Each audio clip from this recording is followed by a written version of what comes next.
Welcome back to Investment 360. We're joined in the studio by Nic Norman-Smith, Portfolio Manager at Lentus Asset Management.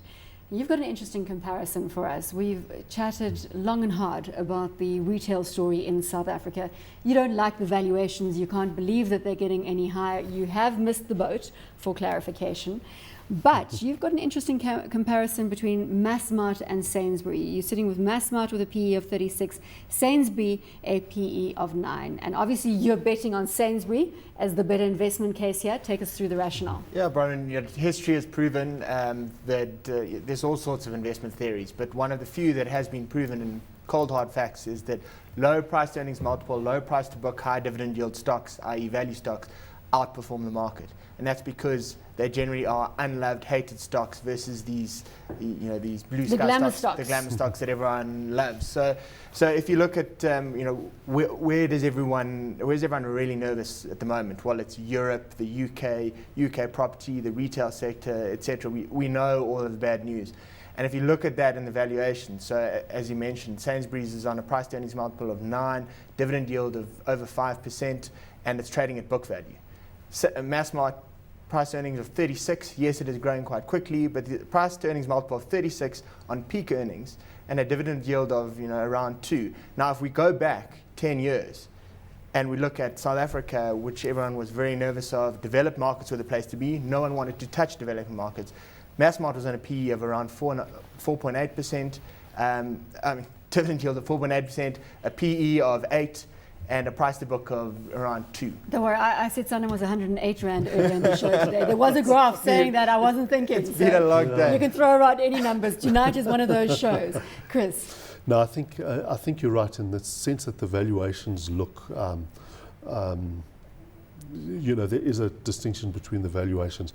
My sense is that the South African market is behaving more efficiently at the moment than say, the UK or European market because of the fear. I think you're quite right, but I'm not entirely sure what's going to actually get that fear away to unlock the value you're actually talking about. Simply because, and I know things don't stay dreadful for all time, but I don't see any policies on the table at this stage that is going to actually bring these countries back from the brink of actually insolvency. Yeah, I have no idea either what the turning point is going to be. But what I do know is whatever happens with governmental policies, a business like this is trading. It's got a £5 billion market cap, and it's got a property portfolio which is conservatively valued at £10 billion.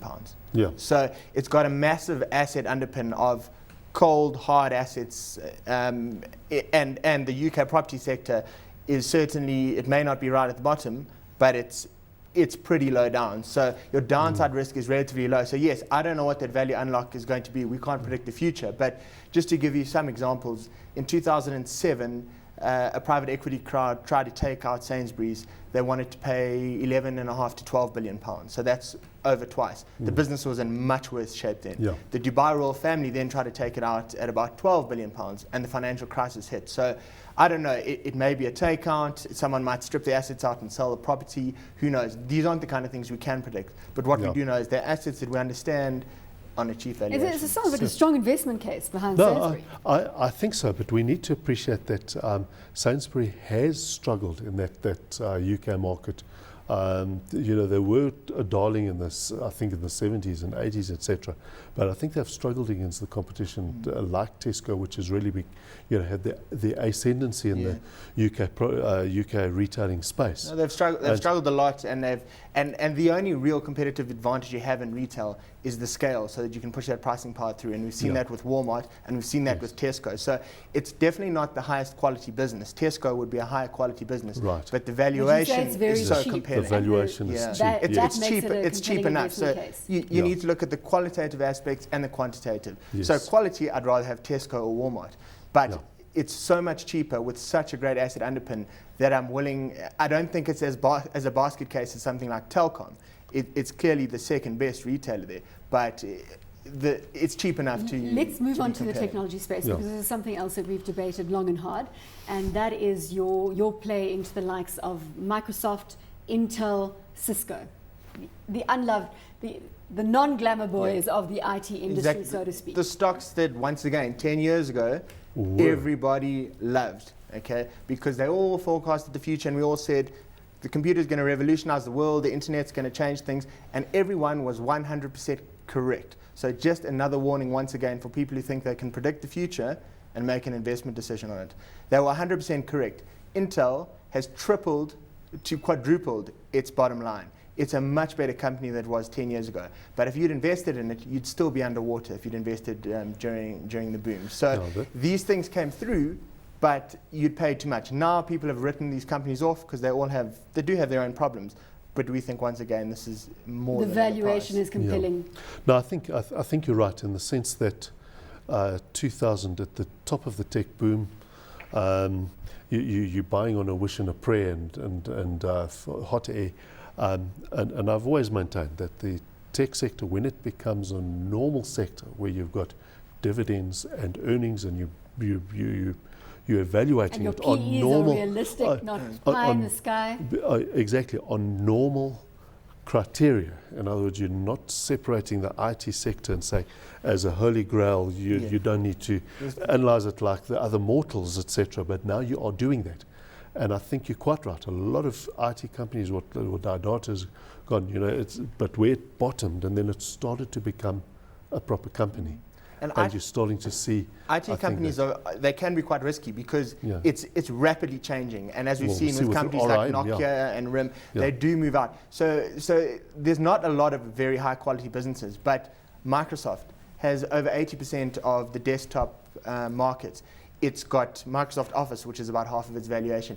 It is very difficult, although people are starting to do it with Apple, to switch. If you run on Microsoft and you get an email from someone on Apple, you still can't read half of the stuff. It's kind of gibberish, and they're getting better. But people hate change. I mean, Microsoft has had a pretty rubbishy product for the last 5 to 6 years, yet people are still using it because they hate change. And they've actually now coming out with Windows 8, which, surprise, surprise, people are actually giving rave reviews.